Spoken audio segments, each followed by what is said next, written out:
नमस्कार साथियों, जैसा कि आप सब जानते हैं आहूजा न्यूज चैनल कोई प्रोफेशनल चैनल नहीं है। सोशल मीडिया का ये वो प्लेटफॉर्म है जहां पर कानून की विशेष जानकारियां दी जाती है। देश की अदालतों द्वारा दिए जाने वाले महत्वपूर्ण फैसलों को सामान्य भाषा में समझाया जाता है। विधिक जागरूकता के उद्देश्यों के साथ सूचनाओं का आदान प्रदान करना हमारी महत्वपूर्ण जिम्मेदारी है ताकि आम जन को अपने अधिकारों में कर्तव्यों का पता चल सके। तो आइए देखते हैं नई जगह से जुड़ी हुई महत्वपूर्ण खबरें आहूजा न्यूज चैनल पर। हाल ही में सुप्रीम कोर्ट ने एक ससुर और सास के खिलाफ आईपीसी की धारा 498 के तहत दर्ज मामले को खारिज करते हुए कहा कि उच्च न्यायालयों को धारा 482 सीआरपीसी के तहत पति के रिश्तेदारों की प्रार्थनाओं पर विचार करते समय शिकायत के पीछे दुर्भावना की संभावना की जांच करनी चाहिए।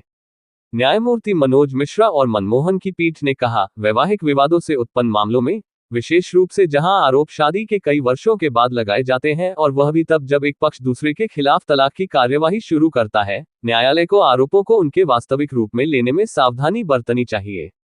इसके बजाय जहां दुर्भावना के आरोप हैं, वहां ये जांच करनी चाहिए कि क्या वे आरोप किसी अप्रत्यक्ष उद्देश्य से लगाए गए हैं।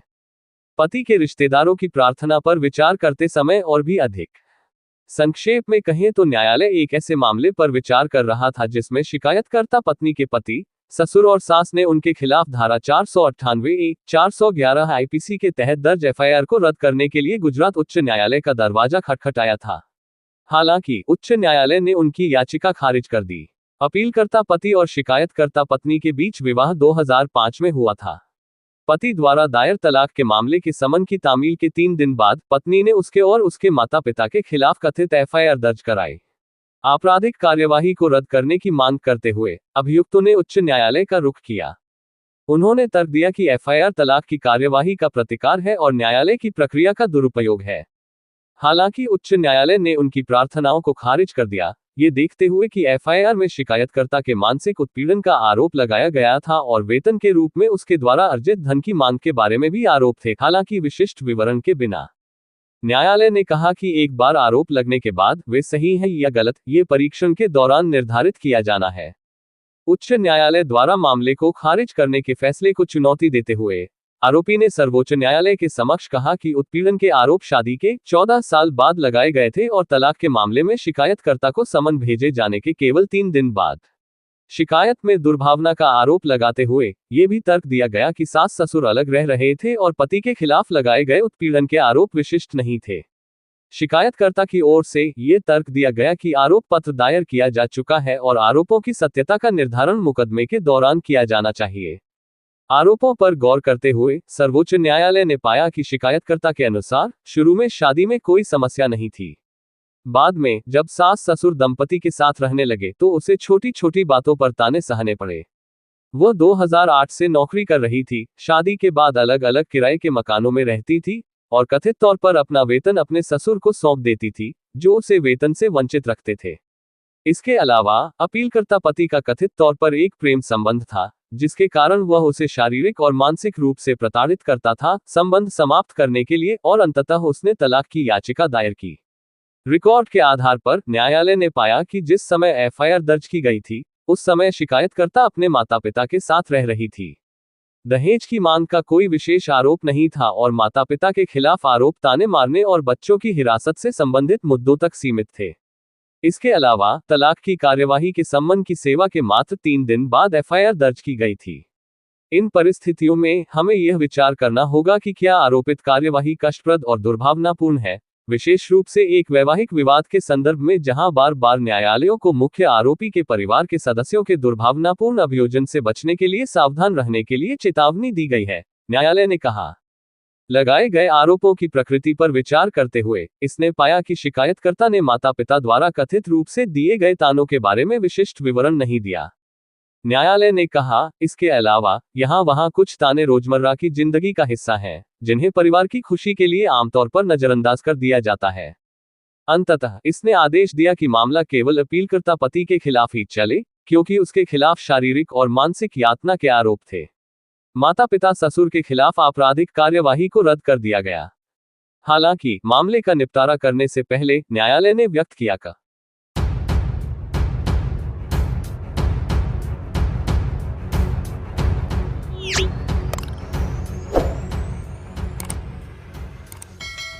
10 मई 2025 को आयोजित होने वाली इस वर्ष की द्वितीय राष्ट्रीय लोक अदालत के सफल आयोजन के लिए अध्यक्ष तालुका विधिक सेवा समिति केकड़ी एवं अपर जिला एवं सेशन न्यायाधीश संख्या 2 केकड़ी श्रीमान प्रवीण कुमार वर्मा ने तालुका के न्यायिक अधिकारीगण के साथ मीटिंग की। इस बैठक में उन्होंने राजीनामा योग्य मामलों की छंटनी के निर्देश दिए तथा विशेष रूप से 2 लाख रुपए तक के एनआई एक्ट प्रकरणों में 100% नोटिस जारी कर प्री काउंसलिंग करवाने के निर्देश भी दिए। उन्होंने मोटर दुर्घटना से संबंधित मामलों तथा पारिवारिक मामलों सहित चेक अनादरण के मामलों के निस्तारण पर भी जोर दिया। न्यायिक अधिकारीगण के साथ बैठक में अतिरिक्त मुख्य न्यायिक मजिस्ट्रेट संख्या 1 केकड़ी श्रीमान रमेश कुमार करोल, अतिरिक्त मुख्य न्यायिक मजिस्ट्रेट संख्या 2 केकड़ी श्रीमती हिरल मीना तथा सिविल न्यायाधीश व न्यायिक मजिस्ट्रेट केकड़ी श्रीमान शुभम गुप्ता भी उपस्थित रहे।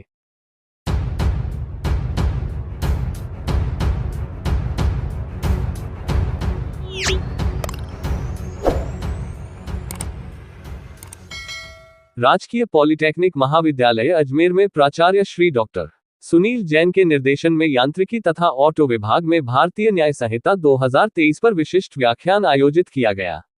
मुख्य अतिथि के रूप में जिला बार एसोसिएशन अजमेर के कार्यकारिणी सदस्य चंद्रशेखर उजिरपरिया को आमंत्रित किया।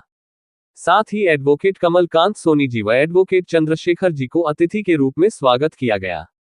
चंद्रशेखर उजिरपरिया ने विद्यार्थियों को दंड प्रक्रिया संहिता, भारतीय दंड संहिता व भारतीय साक्ष्य अधिनियम में संशोधन के कारण और नए कानून की सरलीकरण के बारे में समझाया।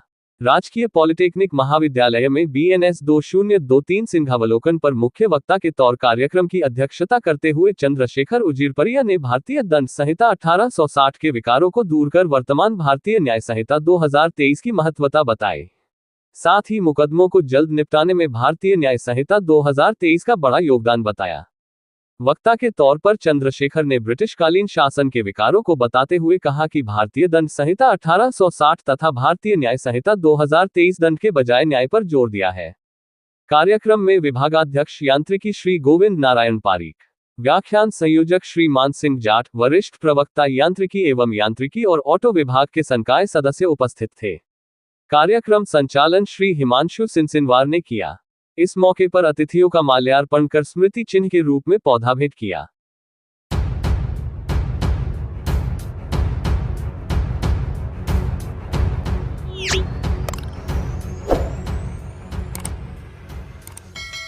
कस्बे में सकल हिंदू समाज द्वारा सत्यनारायण मंदिर प्रांगण में कश्मीर के पहलगांव में हुए आतंकवादी कातिलाना हमले में वीरगति को प्राप्त हुए नागरिकों को दी श्रद्धांजलि एवं सकल हिंदू समाज द्वारा किया गया विचार गोष्ठी का आयोजन किया गया और दीप प्रज्वलित कर पुष्पांजलि अर्पित किए।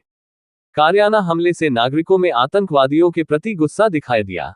सभा में सूर्यदेव कुमावत, कृष्णगोपाल परिहार, जिला उपाध्यक्ष सुभाष वर्मा, पूर्व सरपंच विक्रम सिंह राठौड़, मंडल अध्यक्ष देवेंद्र शर्मा, मंडल प्रतिनिधि ललित लोढ़ा, विश्वदेव कुमावत, नागेंद्र सिंह राठौड़, रूप सिंह राठौड़, प्रिंस जैन, रामराज जांगिर, दक्षेश कुमावत, पुष्पेंद्र सिंह राठौड़, प्रकाश सिंधी, देवेंद्र सिंह खींची, राधेश्याम शर्मा, कार्तिक पुरोहित, पुलकित टांक, हिमांशु, हार्दिक आशीष, शोभित लोढ़ा, अरविंद टांक, विष्णु साहू, राहुल साहू, प्रेमराज जांगिर, त्रिलोक छिपा, विनोद सरवाल, अनुराग शर्मा, दीपक माली, चंद्रप्रकाश टेलर, तेजराज पनवार, प्रीतम जैन, महासिंह साहू, लक्की लोढ़ा, रंगलाल खटीक, दीपक सिंधी, टोनू माली, दीपक सारवान, विक्रम सिंह, राजेश माली, थावर सिंधी, राजेश किशनानी, बुधराज गुर्जर, किशोर वैष्णव, महिपाल सिंह सहित राष्ट्रीय स्वयंसेवक संघ, विश्व हिंदू परिषद, भाजपा मंडल, अखिल भारतीय विद्यार्थी परिषद, बजरंग दल, भारत विकास परिषद, किसान सेवा संगठन, व्यापारिक एसोसिएशन सहित सभी संगठनों के पदाधिकारी और कार्यकर्ताओं उपस्थित थे।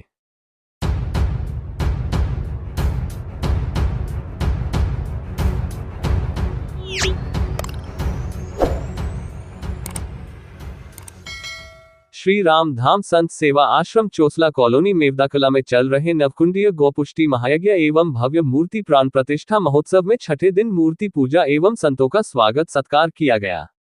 इस महायज्ञ आश्रम के महंत एवं यज्ञकर्ता रघुवीर दास महाराज के सानिध्य में आयोजित हो रहा है। इस यज्ञ को विशेष पहचान दिलाने के लिए आश्रम के महाराज ने भारत सहित अन्य देशों के संतों को भी आमंत्रित किया, जिसमें न्यूजीलैंड के एक संत महात्मा इस महायज्ञ में पहुंचे। आने वाले सभी संत महात्माओं का श्री रामधाम संत सेवा आश्रम द्वारा माल्यार्पण एवं स्वागत सत्कार किया गया। यज्ञाचार्य राधा शरण शर्मा केकरी के तत्वाधान में पंडितों द्वारा विधि विधान एवं मूर्ति की पूजा अर्चना, यज्ञशाला में यजमानों द्वारा हवन तथा यज्ञशाला के परिक्रमा आरती सहित कई धार्मिक कार्यक्रमों का आयोजन किया जा रहा है। यज्ञाचार्य राधा शरण शर्मा ने बताया कि गुरुवार को मूर्तियों का 108 कुंडों द्वारा मूर्तियों का जलाभिषेक किया गया तथा यज्ञशाला में मूर्तियों की पूजा एवं परिक्रमा आरती कर फला दिवास कराया गया। उन्होंने बताया कि 25 अप्रैल 2025 को नित्यार्चन हवन, मूर्तियों की प्राण प्रतिष्ठा, स्थापना यज्ञ की पूर्णाहुति, संतों का आशीर्वादवचन तथा विशाल भंडारा एवं संतों की विदाई की जाएगी। इस महायज्ञ में बाहर से आए संतों ने कंडों के साथ अलाव तापकर अपनी तपस्या की तथा बाहर से आने वाले श्रद्धालुओं को आशीर्वाद प्रदान किया। प्रतिदिन इस यज्ञ में बाहर के कई संत पहुंच रहे हैं। इस महायज्ञ में ग्रामीण परिवेश की बिंदुरी के रूप में कहीं भक्तगण पहुंचकर नाचते गाते नजर आए, वही झूले चक्री सहित का आनंद लेने के लिए आसपास गांव की हजारों की तादाद में यहां पहुंच रहे हैं। यज्ञ में इन महात्माओं का हुआ स्वागत सत्कार। इस महायज्ञ में दामोदर दास महाराज, अवधेश दास महाराज, लक्ष्मण दास महाराज, श्याम सुंदर दास ओंकारेश्वर, भरत दास इंदौर, गोविंद महाराज बनारस, अभ्यागत साधु, भरत दास महाराज, मोहनदास महाराज, हनुमान दास महाराज जुनिया, ध्रुवदास महाराज, शिवेंद्र दास सूरत, मुरारी शरण हरिद्वार, मुरली दास जगन्नाथपुरी उड़ीसा, दशरथ दास कोटा, मुरली दास वृंदावन, नरसिंह दास महाराज मंडी हिमाचल प्रदेश सहित कई संत महात्मा यहां पहुंचे हैं।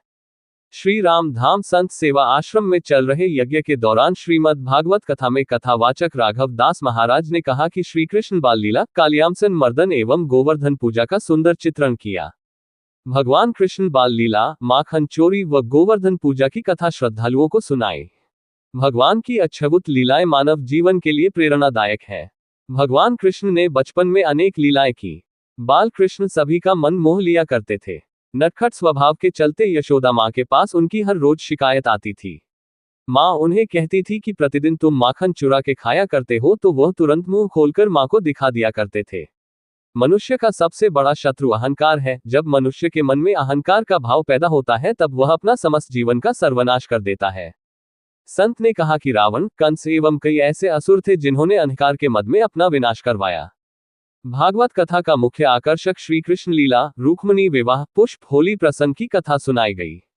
रुक्मिणी विवाह में पांडाल में उपस्थित श्रद्धालु झूमने लगे। कृष्ण लीला व पुष्प होली में श्रद्धालुओं ने बढ़ चढ़कर हिस्सा लिया।